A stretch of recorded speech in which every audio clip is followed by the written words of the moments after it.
So with the Ricoh copiers, every machine within the college has the same control panel and the same screens and the same functions. Save for this machine, the only difference between this model and every other model that you've got in the school is that this has saddle stitch finishing. So when you walk up to the machine, you've got a choice to make. You can choose the function that you want from the main screen or from one of the hard buttons down the side. These days, folks, we tend to do very little colour photocopying. It's more colour printing from our PCs than colour photocopying. But you people are the exception to that rule because you're a school. So a lot of the work that you do is colour photocopying. Now if I'm colour photocopying, there's a dead set don't. You'll see that the machine has got two colour modes. It's got full colour and it's got auto colour. Under no circumstances should a staff member ever use full colour, and I'll tell you why. If I put 10 sheets up there and only 2 are colour, in full colour mode, what I'm really saying to the machine is that I don't care what's up there, use all 4 toners to recreate it. So we're going to bill you for 10 colour prints even though only 2 are colour. Auto colour, on the other hand, says to the machine that you're not sure what you're doing. So now the machine will look at each page and the machine will decide if it's black and white or colour and use the appropriate toners. The machine will always be in black and white mode on approach. So now when we're looking at the main part of the screen, our top row of keys shows you your paper trays. You'll notice that each tray has a box with lines in it. That's a visual prompt as to how much paper is in each tray. Those lines will go down as the supply goes down. If you see a tray with less than a line, you've got less than 100 sheets. These are your most commonly used reduction and enlargements. And again, in the school, the main reduction and enlargements will be A3 to A4 and A4 to A3, and we're giving you specific buttons for those. Now, it's important, folks, to understand on this next row of keys what the symbols are showing you. What's on the left of the buttons is representative of what's in your hand. What's on the right of the button is your expectation from the machine. And can you see how that page is curled? Wherever you see a curled page, that indicates it's a double-sided setting. So that's going to say single-sided pages and make them come out double-sided. And I'm guessing that you girls know what I mean by that. Yeah. So that's double-sided to double-sided. And that's the opposite of double-siding. So that's double-sided originals going back to single-sided copies. Now I'm going to show you the next function, girls, because although it's not a new feature, it rarely gets used. And I think the reason why the market doesn't use it is they don't know where I can use it. We tend to keep copies of damn near everything these days, which is not only carrying a cost, but now starting to impact on how much filing space all of these documents take up. So if you can utilise 2 to a page, it's nice that you've halved your cost, but I really see it as a way of halving your filing. So if that's 2 to a page, you can see that that's will now do 4 to a page. At 4 to a page, it's getting a bit small. It's still readable at 4 to a page, but it's not for a working document. But if I had to keep a copy of a file, just purely to keep a copy of a file, consider quartering your filing. Back live. So girls, if you want to make a booklet, go straight to your program key. You'll see that you've got A5 booklets black and white, A5 booklets colour, A4 booklets black and white, A4 booklets colour. So it's just a matter of selecting the option that you want.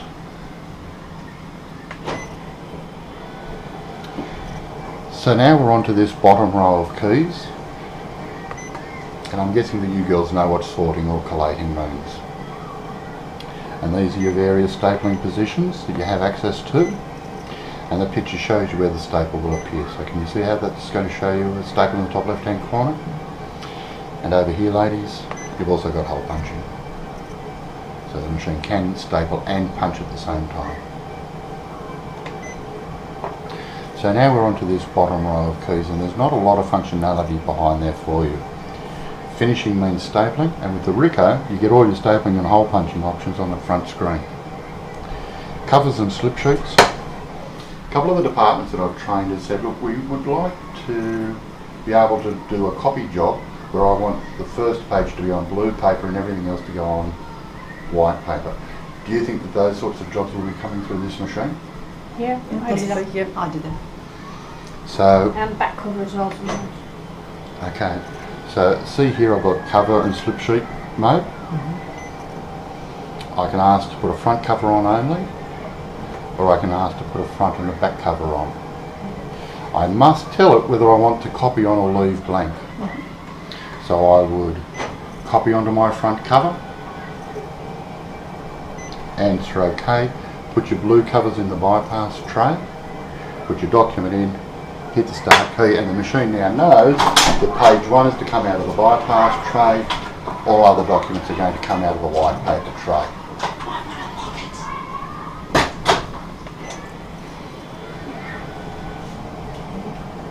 Under the edit key, ladies, the machine got some resident stamps in it.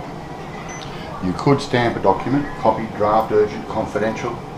Is there any advantage to you if those documents were labelled such?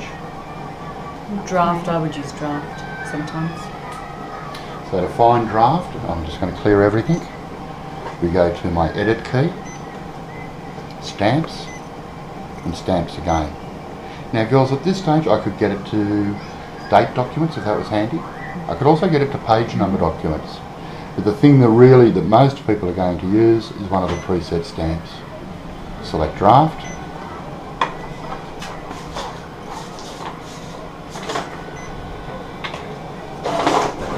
And it will place that stamp in the top right hand corner of the document.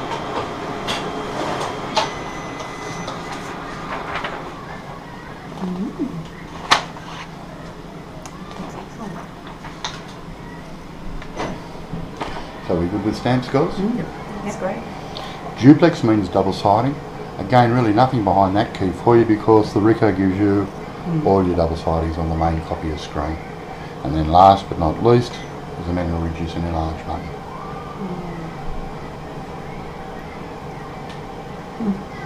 The reality is, unless you're doing a cut and paste, most of your reducing and enlarging will be standard paper sizes A4 to A3 and A3 to A4, and the Ricoh gives you those buttons on the main screen in an effort to keep life simple for you. Well, that's our copier functions done, folks.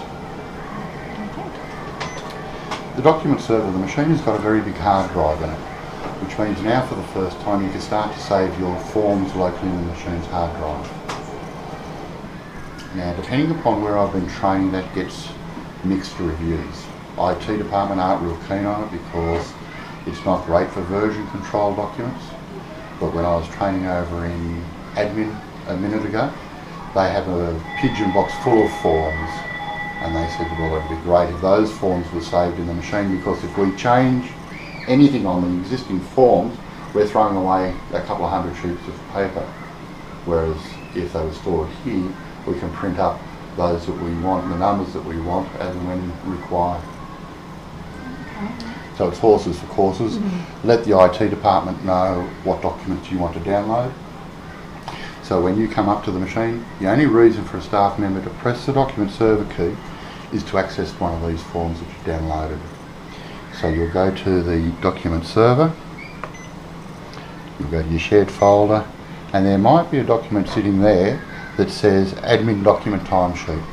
The staff member just touches the document, hits the start key, and the machine prints it out. Or if you want, 45 and then start. So that's what the document server is all about.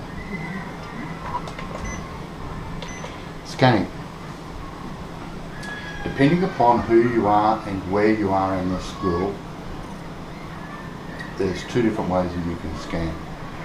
Girls, is this going to be your local machine? Well, no. Okay, so you've got local machines wherever you two reside. Yes. Yeah. And they are able to scan Every the other machine's ones? the same. Okay. So for me to be able to scan a document from a machine where I'm not the resident, I will go up the top here to search destination, over here to name, and I'm going to start to type in the person's name. We'll try Heather. You only have to type part of the name, answer OK, and then down the bottom here start search. So that brings up the only people in the school starting with Heather. Now Heather touches her name, answers OK, places the document in the document feeder, and that's now in her inbox, and it's as quick as that. Now, if this was Heather's resident machine, she would do one extra step.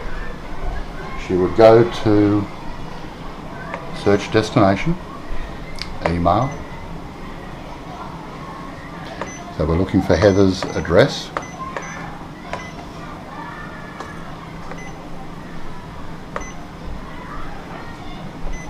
So that's what you saw me do with the previous scan. So that's if I'm walking around the school and I'm standing at somebody else's photocopier. But this is my resident copier, so I've selected Heather's name from the address book. Now I go to program destination. It shows me Heather's name, make sure everything's right. Answer OK, and you'll now see Heather's on the front screen. So no longer will Heather need to go to the address book and go through all the people in the school. Whenever she walks up to her resident machine, her name will be on the front screen. So now all Heather has to do is touch her name, and that's now in her inbox. And that's Roger in. That's great. I use that. I use that. So when you get back to your own machines, the first thing that you're going to have to do is do a search, Yep. type in your name, and then start search.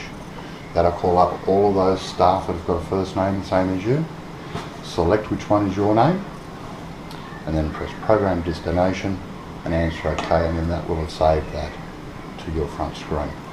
How many names will it store across the screen? Yeah, limit of about 1,500. Now, That's never going to work. but you'll probably get a dozen names on the front screen. Terrific. Yep. If there's more than a dozen, you'll see an up and a down arrow. So now if you imagine names are cascading down the side of the machine, rather than do that, and again get our Stewie to talk to yours, Stewie, you may also find that Heather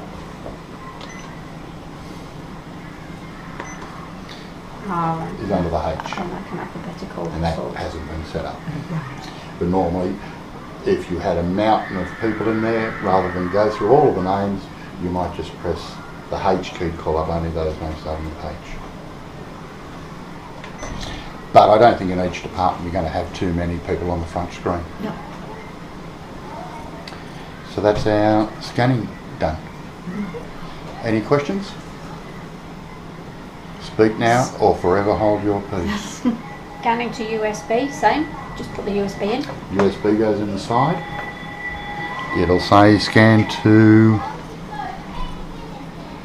store file, and you want to store it to a memory device. Okay. Size of the emails that can go. Has I that t- been altered? Yes, it has. It is IT dependent. It was set on 8 meg. I think I heard David talking about increasing it to 25 meg. And it scans in colour.